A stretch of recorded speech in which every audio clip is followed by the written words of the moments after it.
જૂનાગઢ જિલ્લાના કેશોદ તાલુકાના ગ્રામ્ય વિસ્તારમાં સરકારી જમીનો પર બુલડોઝર ફરી વળ્યું છે તો તંત્ર દ્વારા પેશકદમી હટાવવા કાર્યવાહી ચાલુ કરી મેસવાડ ગામેથી સરકારી જમીન પર કરેલ દબાણોને દૂર કરાયું હતું. તો જિલ્લામાં અનેક જગ્યાઓ પર પેશકદમી હટાવવા કાર્યવાહી હાથ ધરવામાં આવી રહી છે. ત્યારે કેશોદ તાલુકાના ગ્રામ્ય વિસ્તારોમાં મામલતદારની ટીમ દ્વારા સરકારી જમીનના પર થયેલ દબાણ દૂર કરવાની કામગીરી આજથી ચાલુ કરવામાં આવી છે. ત્યારે આ દબાણ હટાવ ડ્રાઈવ આવનારા દિવસોમાં પણ ચાલુ રાખવામાં આવશે. ત્યારે આજ રોજ મેસવાડ ગામેથી કાર્યવાહી હાથ ધરવામાં આવી રહી છે, જેમાં પોલીસ તંત્રને સાથે રાખી મામલતદારની ટીમ દ્વારા સરકારી મિલકત પર કરેલ દબાણને લઈને દબાણ હટાવ ડ્રાઈવ ચાલુ કરવામાં આવી છે. સંદીપ મહેતા, મામલતદાર કેશોદ.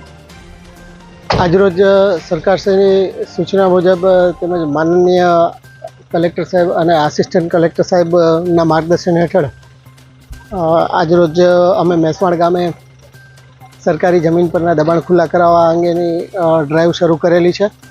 અત્યારે મેસવાડ ગામના સરકારી સર્વે નંબર 5 જે સરકારી પડતર આવેલો છે તેનું કુલ ક્ષેત્રફળ આશરે 6.5 હેક્ટર જેટલું છે.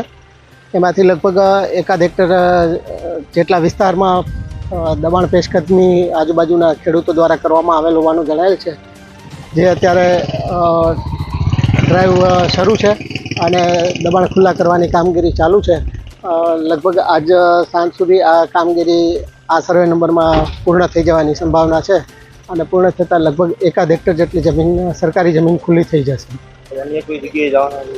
હા, આ ડ્રાઈવ છે એ સતત ચાલુ રહેવાની છે અને અમે જુદા જુદા ગામોએ જે સરકારી નંબરોમાં જે દબાણો થયેલા છે જે એ દબાણો આઈડેન્ટિફાઈ કરેલા છે, એમને બધાને દબાણકર્તાઓને નોટિસો આપેલી છે અને એ નોટિસની સમય મર્યાદા જેમ જેમ પૂર્ણ થતી જાય છે એ પ્રમાણે દબાણ ખુલ્લા કરવાની કાર્યવાહી શરૂમાં છે અને શરૂમાં રહેશે. Bureau report CN24 news.